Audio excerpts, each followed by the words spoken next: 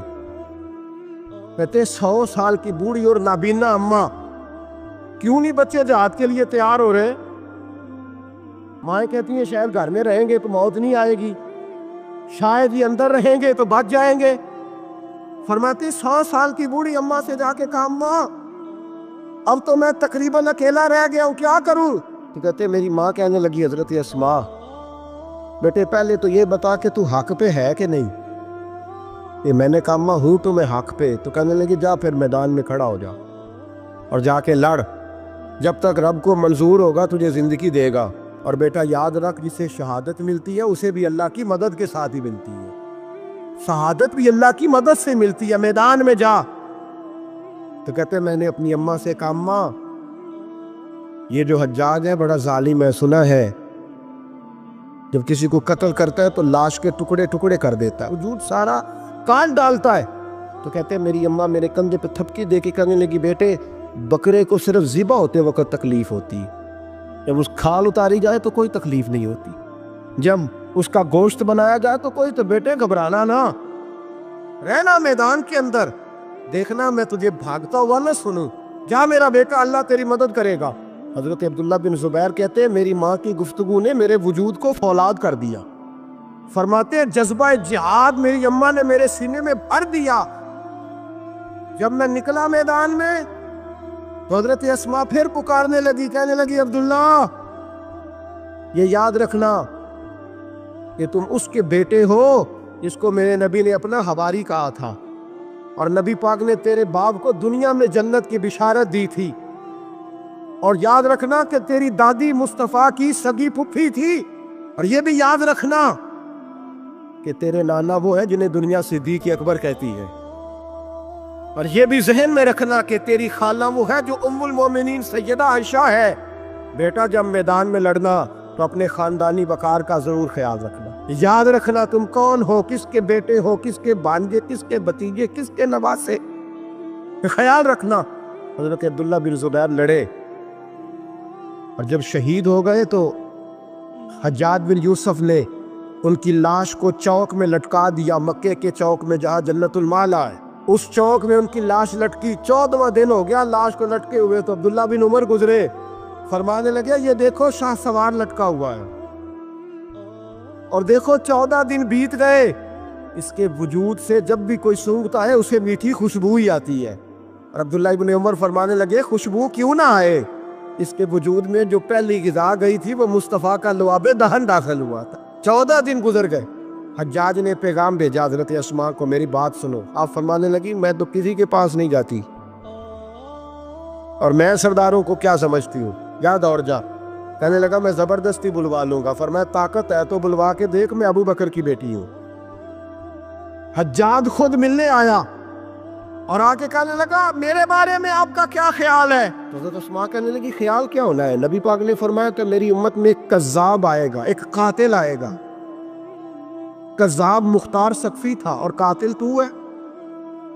کہنے لگا تجھے پتہ نہیں چلا میں نے تیرے بیٹے کا کیا حال کیا؟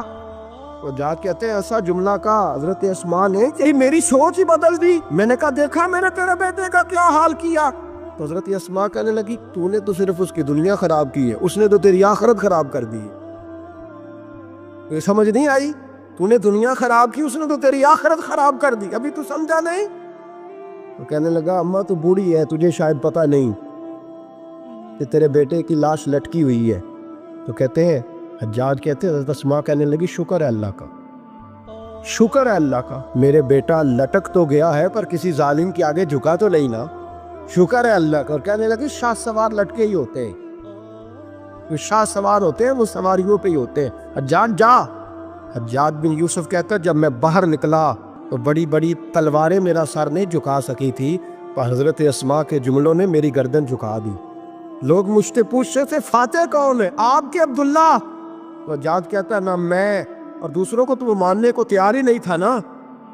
کہتا ہے فاتح دیکھنا ہے تو وہ ابو بکر کی بیٹی اندر بیٹھی ہے، وہ سب سے زیادہ فاتح ہے، وہ فاتح ہے، اس کا حوصلہ جوان ہے، جس کے سینے میں ایمان کی قوت تگڑی ہے، جو آج بھی ان اصولوں پہ قائم ہے جو مصطفیٰ نے دیے تھے۔ حضرت اسماء اپنے بیٹے کے شہادت کے 3-4 دن کے بعد ہی وصال کر گئی۔ 100 سال کی اسماء کا جب جنازہ اٹھا تو پھر دیکھا مکے کے لوگوں نے اور مدینے کے لوگوں نے کہ بادشاہوں کے جنازے میں اتنی خلقت نہیں آتی جتنی اس خاتون کے جنازے میں لوگ آئے، اور لوگ کہہ رہے تھے آج وہ خاتون دنیا سے گئی ہے جس خاتون نے اپنی زندگی کے 80 سال رسول اللہ کے دین کو دیے۔ بھائی یہ بات آج اس لیے ان کا ذکر، چونکہ ان کا وصال بھی جمادی الثانی میں ہوا، اس لیے چھیڑا ہے۔ اپنے گھروں کے اندر ہم نے تربیت کا، بیٹیوں کی تربیت کا وہ والا ماحول بنانا ہے جو حضرت اسماء بنت ابی بکر کا تھا۔ ہماری بچیاں کہتی ہیں دکھ ہی بڑے تھے، غربت ہی بڑی تھی، ساری زندگی ٹینشن کی نظر ہی ہو گئی، ہم کیسے جمع ہوتے۔ وہ تو امیر گھر سے غریب گھر میں آئی تھی، غربتوں کی ٹینشن نے کبھی انہیں پریشان نہیں کیا بلکہ ان کے ایمان کو جلا بخشی، توانا رہیں۔ جب مائیں حضرت اسماء جیسی ہوتی ہیں تو بیٹے حضرت عبداللہ بن زبیر جیسے پیدا ہوتے ہیں۔ اتنے تگڑے اور دلیر بیٹے پھر دنیا کو ملتے ہیں۔ بچیوں کی تربیت کریں، سارا دکھ روٹی کا ہی ہے، دولت کا ہی ہے، جائیداد کا ہی ہے، کھانے پینے کا ہی ہے، اور بھی غم ہے زمانے میں محبت کے سوا، کچھ اور بھی توجہ کریں بھائی، یہ تو ایک جوز ہے، تو ایک جوز ہے صرف زندگی کا، باقی ساری زندگی تو آگے پڑی ہوئی۔ ان کی تربیت کریں، اصل نہج پر انہیں سمجھائیں۔ حضرت اسماء نے روشن کردار ادا کیا، تقوی، پرہیزگاری، عبادت، سخاوت، رسول اللہ کی نوکری، نبی پاک کی کامل محبت، اپنے بچوں کی تربیت، حضور کی ہر بات کے ساتھ وفا ان کا ترہ امتیاز رہا۔ وہ ہمیں سبق دے کے گئیں اگر دنیا میں زندہ رہنا ہے تو محبوب کے بن کے رہو، زندہ رہو گے، تابندہ رہو گے، پائندہ رہو گے، ہمیشہ مدحت خیر الانام میں گزرے۔